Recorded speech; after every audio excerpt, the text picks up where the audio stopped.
కూర్చోవాలి.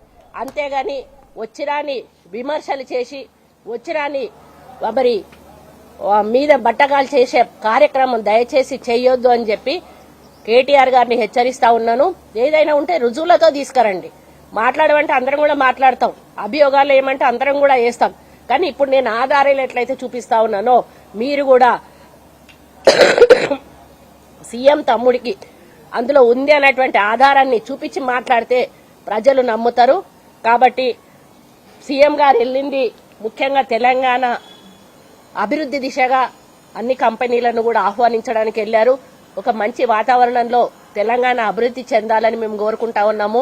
ప్రజలు మా మీద పెట్టిన విశ్వాసాన్ని మేము విశ్వాసాన్ని బాధ్యతగా తీసుకుని పనిచేస్తున్న మా మంత్రివర్గం అంతా కూడా ముఖ్యమంత్రి గారి కనుసన్నల్లో ప్రజల అభివృద్ధి కోసం సంక్షేమం కోసం 6 గ్యారంటీలలో ఇప్పటికే మేము ఏమేమి అమలు చేస్తారో ప్రజలందరికీ కూడా తెలుసు. హౌసింగ్ కార్యక్రమం కూడా మొదలు పెట్టినాం.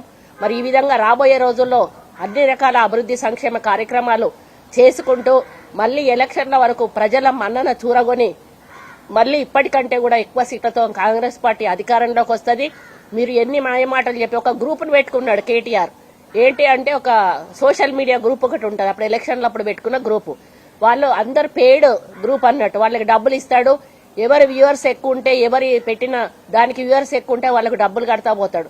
వాళ్ళకి అదే పని పొద్దాక ఏముండదు. కాంగ్రెస్ మీద ఏదన్నా ఉంటే మొన్న మరీ దారుణంగా అసెంబ్లీలో సీతక్క మీద ప్రభాకర్ గారి మీద పొన్నం ప్రభాకర్ మీరు చూసే ఉంటారు.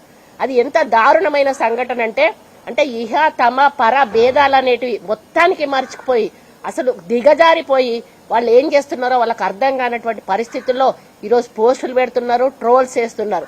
అయినా కూడా ప్రజలు గమనిస్తా ఉన్నారు. మీరు ఎన్ని ట్రోల్స్ చేసినా కూడా మిమ్మల్ని ఆల్రెడీ త్యజించారు ప్రజలు. కనీసం ఇప్పటికైనా ఒళ్ళు దగ్గర పెట్టుకుని ప్రధాన ప్రతిపక్షంగా మీ బాధ్యత నిర్వహించండి. మీ సలహాలు సూచనలు ఇవ్వండి.